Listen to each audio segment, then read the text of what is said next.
Welcome to the Spirit Room. This podcast is a gathering place for people in search of personal growth and life's higher meaning. I'm your host, Mike Consul. I also invite you to spend time on the Spirit Room website, where you'll find headlines about religion, spirituality, psychology, and the New Age movement.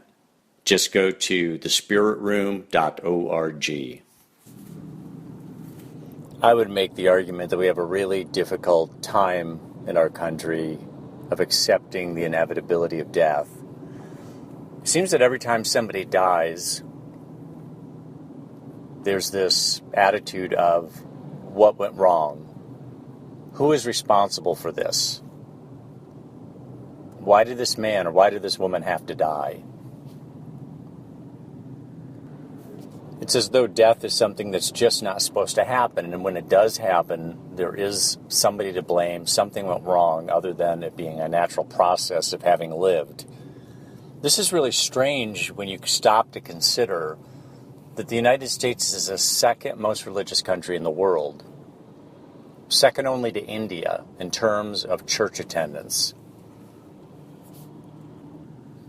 This is according to social scientists who have done surveys around the world and tried to assess the religiosity of various countries. And, we could quibble about the method that was used or whatever, but it's not surprising that India would be number one or we would be number two. India's a Hindu country. There's a lot of temple attendance associated with Hinduism.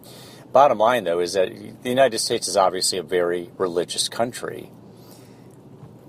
And it's a highly Christian country. And when you stop and think about the idea that Christians believe in life after death, as do a lot of course, non-Christians and non-religious people believe in life after death, it makes it all the more strange that we act as though death is something that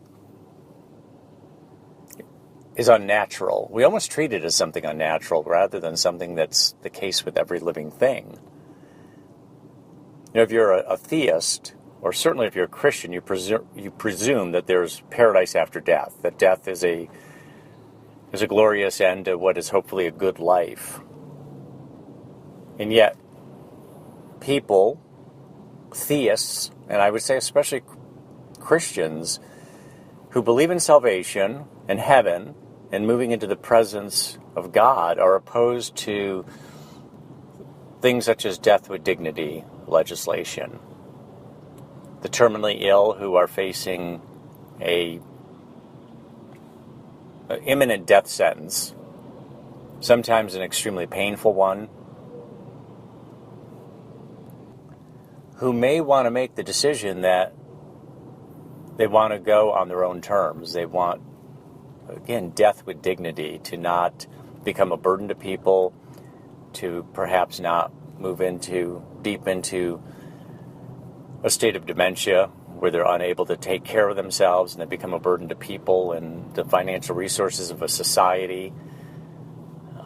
These sorts of legislation that are often brought forth in states are fought against most vigorously by religious people.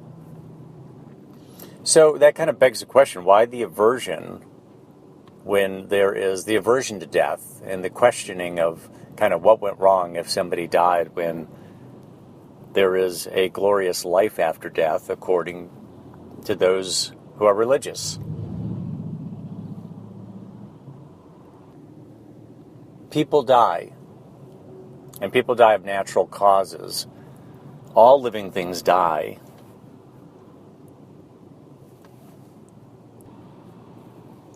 We're supposed to die so we can move on to a life in the fifth dimension, or whatever you want to call it. Nirvana, heaven,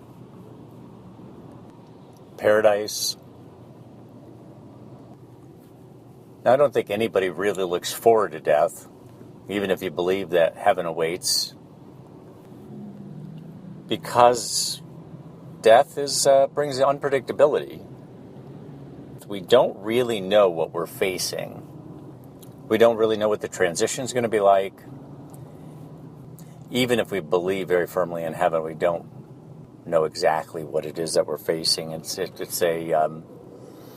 It's a sobering thought to leave the body and to move into the metaphysical. And depending on your age, you've perhaps lost parents, lost a sibling maybe, friends, grandparents, aunts, uncles, co-workers. It kind of brings a closeness to death. I remember that when my dad passed away, I remember my brother saying something that was exactly what I was feeling, and he said, I feel like I don't fear death as much. When the people close to you make that crossover, I think it does something to diminish the fear of death and almost make one feel that makes one feel more of a closeness with the idea that this is what we're here to do. We're here to be born, we're here to live, we're here to move on. I'll point out one other aspect of death and dying that I find curious, and that's that every once in a while there's a high-profile news story about somebody who is in a coma, brain dead, no hope. The doctors basically say it's over, and family members might want to just say, take them off life support, and it turns into a national sensational story about the sacredness of life. Then the argument begins about, is this person really living? And only God can take a life, and so on and so forth. But the fact of the matter is we do this all the time. We do it in warfare. We do it in self-defense. And the other aspect of this is that we make the argument life is sacred, but there's also a very logical argument to be made that there is no such thing as death, that life is just a continuum. The fact that the body dies doesn't mean that life ends, so the sacredness of life goes on. There is no real death. There is no way to truly, but it ends up turning into a big legal and political battle in some cases, again, just sensational cases. And there are some of us who believe, and I count myself among them, that we spend our whole lives fearing and doing everything we can to avoid death, only to find out that at the moment of our death, we learn that death is the most natural experience we will ever have. It's at that time that we realize this is exactly what life was leading up to, was this mortal death, so that we could make the transition into the continuation of life in a more spiritual or soulful form. Death is mortal life's final act. And yet the big contradiction is we all fear death. Even if you are a very devout religious person or have an unshakable faith in the existence of God and eternal life, we all fear death. It's just natural. Some of us more so, some of us less so. And we get heartened by these stories about people who have crossed over, kind of the there and back. Somebody dies, are resuscitated, and tell glorious stories about the bliss that awaits us at the moment of our death.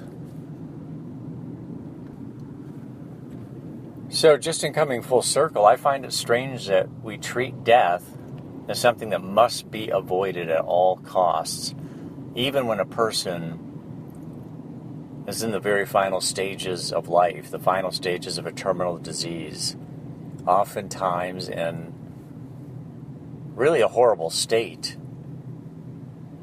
and wanting to make the decision, of sound mind and sound mind, not sound body, and wanting to make the decision that this is it. go now. Some people would argue that's a decision that we should all be able to make for ourselves. All part of the free will that God has given us. Now you might say, yeah, free will, but you have free will to sin, and it's wrong to take your own life, even in a situation like that. And punishment awaits the person who shortchanges their life, steps in and plays God with their own life. I don't know, it seems strange to me that anybody would consider that playing God. Is it playing God to decide to have 3 or 4 children? Creating life, is that playing God? So at the end of life, if you decide that you've got just weeks to live, or maybe even days, and you want to get on with it, I'm not so sure that it's legitimate to call that playing God. I'll tell you one personal story that I've got with death of this sort. My father, at age 77, had a massive stroke, and he was alive only because he was on a ventilator that kept him breathing. He couldn't breathe on his own. Brain scans showed that he was brain dead. I remember the doctor said it was like a dead battery. It was like there's this little disconnected electrical activity, but there was nothing connected about it. There was no real thought process going on. But our whole lives, my father had said to us, and this was a gift, really. He never really wrote it down. He never had a directive that said, if I'm ever in a situation where I'm on life support, pull the plug. But he always said it. He said it repeatedly. He said, if I'm ever on a machine, you just pull the plug. And so when we were in that situation, we had no moral dilemma. We had no qualms about what to do, because he had told us very clearly that it took machinery to keep him alive, pull the plug. He had lived a full life, a really good life. He was 77 years old, couldn't breathe on his own, was brain dead. We gave him about 3 days just to die on his own volition. And when it didn't happen, we finally told the doctor that this is what he always said he wanted, and to go ahead and pull the plug. And sure enough, when the life support was taken off, when the ventilator was turned off, he had no ability to breathe on his own. And it was a very short amount of time before we heard the heartbeat go down and flatline. It was a very sad time, a sad event, but it was something that was exactly what he wanted, and it was a relief that his life had ended in the way it did, because the last thing we wanted was for him to be laying in a hospital bed in that state, going on for God knows how long, weeks, months, who knows, maybe even years. It's amazing how long people can sometimes last when there's all this medical intervention. This isn't how people used to die. That's part of the issue, is that people didn't used to die this way. People used to, when their bodies couldn't sustain themselves, they simply died. And now we have all kinds of medical intervention, all kinds of hardware and software that keeps them alive beyond what the body is capable of doing. So in a sense, God has already created this expiration of the body, and we're the ones who are going in there and really undermining, if you want to believe that God makes the decisions when it's time to go, then that decision has been made. And doctors and family intervene and keep things alive. If we had not intervened at all, my father would have died on his own a few days earlier. So we accept the idea that mankind interferes with the dying process and keeps people alive. My mother, who died recently, a little different sort of situation, but she had pneumonia repeatedly, and that would have killed her. And years ago, that's exactly how so many people died when they got to their elderly years. But every time she had pneumonia, She was whisked off to the hospital, a lot of medical intervention. She was kept alive and then taken back to the nursing home. And we watched over her. She constantly had visitors at the nursing home. She had a loving family, and we were around her a lot. And but again, medical intervention over and over again. She would have died, probably 2-3 years earlier if life had been allowed to take its course. And I don't really even have to make mention of it, because I think everybody knows that this is one of the reasons why healthcare in the United States is so expensive, why it's practically bankrupting our government, is because intervention at the end of life absorbs an enormous amount of money. Into what end? To keep people alive a little bit longer in the state that is usually pretty deplorable, where they're not doing well at all. A lot of times suffering, and oftentimes praying for death to come.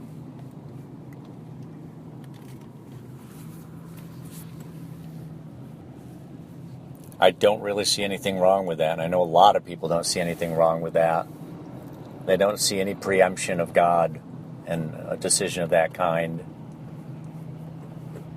I think maybe you could say God has already spoken, and all it is at that point is a countdown.